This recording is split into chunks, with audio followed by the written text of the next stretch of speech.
The next article is Norms for India as a Digital Trade Juggernaut Rules. So digital trade basically is talking very important article. Each and every stage of this passage is important in terms of prelims and as well as mains exam. Okay, so here it is, the important article is Norms for India as a Digital Trade Juggernaut rolls out. So sitting out trade negotiations could result in the country losing out an opportunity to shape the rules. So this article is important in the which part of section is GS3 and economy and free trade. What is the role of WTO? It has been asked earlier in your exam that what is the work of WTO in a UPSC mains section if you are talking about. So this is important. Okay, so here is mains question has to be framed in the free trade basically. So what was the questions? What are the key areas to reforms if the WTO has to survive in the present context of trade war, especially keeping in mind of interest of India? So that question has to be asked in May 2018. So if you look at this article,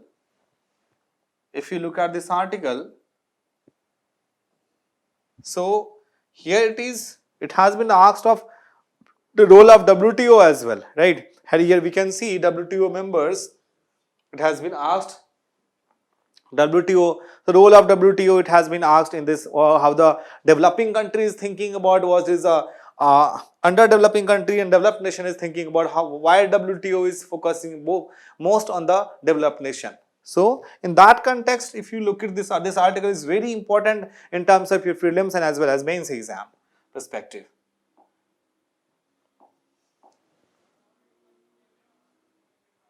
Okay. So as you can see, the question has been framed earlier, like WTO has to be survive in the present context of trade war, especially keeping in the mind of interest of India. So I don't think so that you have to think about too much about this topic like why WTO, but you have to think about the context of India. So that's why this article is very important. Okay. So on December 14th, Australia, Japan and Singapore so conveners of Plurilateral Joint Statement Initiative, JSI. So joint statement initiative on e-commerce welcomed the substantial progress made by the talks over the past 3 years and stated that they expected a convergence on more issues by the end of 2020. So why this issue is important? Because the article was based on e-commerce and why the promoting WTO is promoting, or we can say the helping to the developed nation, not exactly to the India. So in this article we will look at very carefully. So we can see even though JSI members is joint statement initiative for about 90% of global trade. So here data we can quote in the mains answer writing and essay answer writing, like the JSI members account for over 90% of global trade, and the initiative welcomes new entrants like new upcomings in the WTO. Over half of the WTO members largely from the developing worlds. We can see the most of the WTO members, World Trade Organization members, is largely from the developing world, continue to opt out of these negotiations. Why we are going to opt out this negotiation? Because they fear of being armed to state into accepting global rules that could retaliate domestic policy making and economic growth. The India and South Africa have led the resistance and have been the JSI, which is Joint Statement Initiative, most vocal critics. And why that India, South Africa and India have been not leading the resistance of this WTO negotiation in Joint Statement Initiative? So as we can see, what exactly the issue is.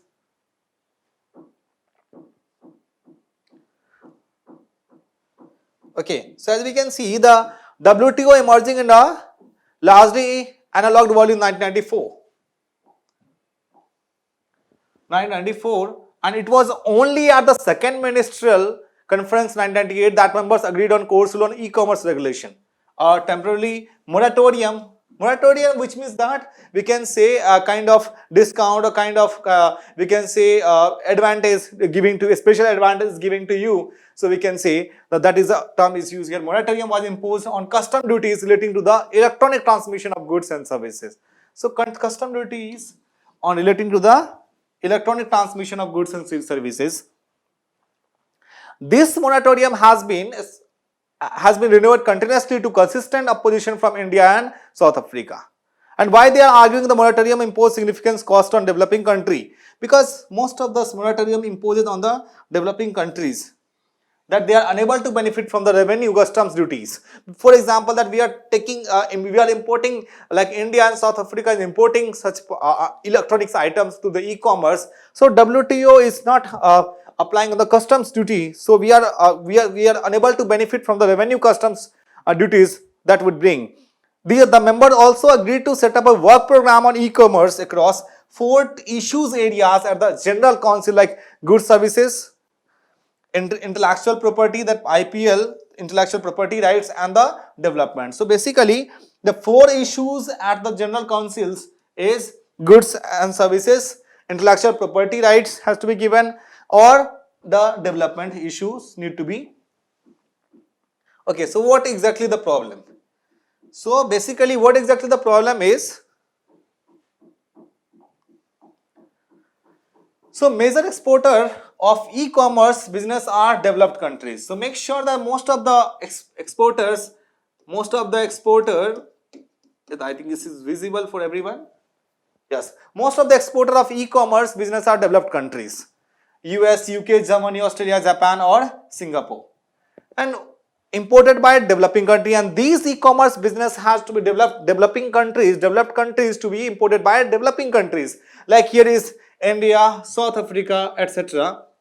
And we can see in favor of moratorium on customs duty on e-commerce solutions, not in the favor of transactions has increased substantially, and they are losing on chunk of revenue, right? So basically, if we are not promoting such developing nations, so how we can say that WTO is only favoring of the developed nation, not favoring of the developing nations? So main problem is basically in this one. So in short, we can say is this is WTO is not in the favor of transactions has increased substantially, and they are losing on chunk of revenue.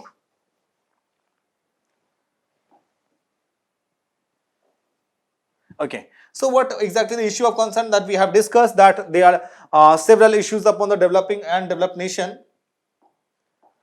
So one such issues concern is international rules relating to free flow of data across borders. So free flow of data across borders. Several counting countries both within the outside of the JSI have imposed data localization mandates the compel corporation to store and process data within territorial borders. So this is key policy priority for India. The Joint Parliamentary Committee, as most of the Parliamentary Committee you have studied in the M. Lakshmikant, that is very important. So Joint Parliamentary Committee also discussed about the data protection, has recommended stringent localization measures for sensitive or personal data. Why it is personal data, which means, and sensitive personal data, which means that the data which can reveal about that who exactly is the persons and where it is staying, that is known to be a personal data. So Joint Parliamentary Committee is also discussed about the data protections, has recommended stringent localization measures for sensitive personal and critical personal data in India's data protection legislation.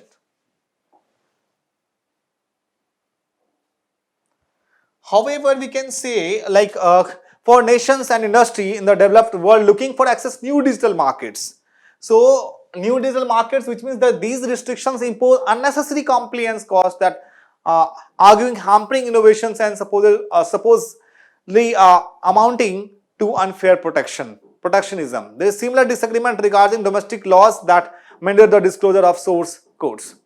So developed countries that believe that this hampers innovations, whereas developing countries believe that it is essential for algorithm transparency. Algorithm transparency, that means that if you are giving data to the developed nation, that we are taking advantage of such kind of data.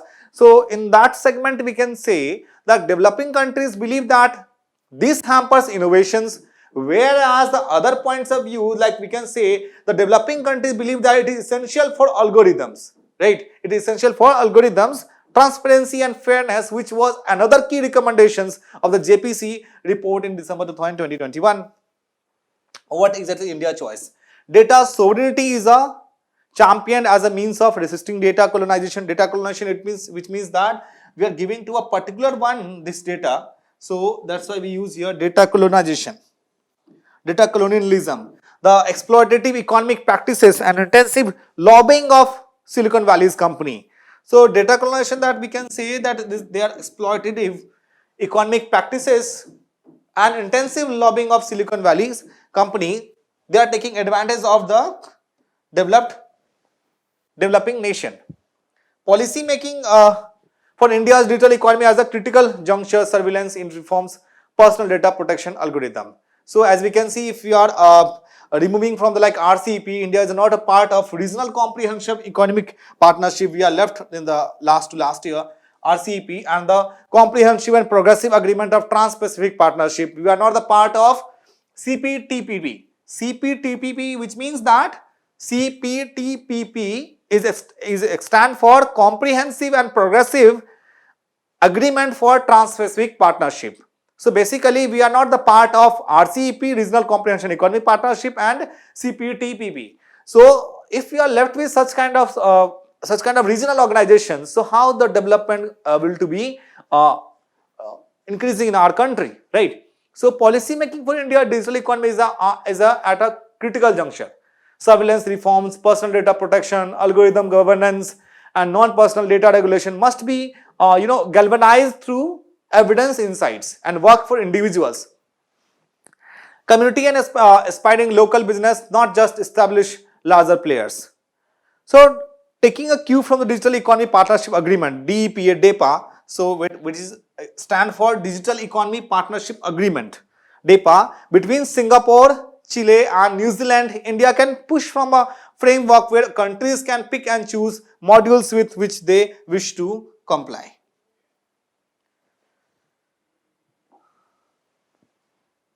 So despite feeling that WTO plays a critical role in global governance and vital to India's strategic interests, despite having all this, so it is very important for in terms of India's interest.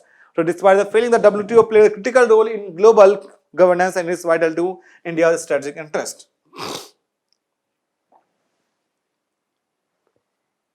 Okay, so here is what exactly is DEPA.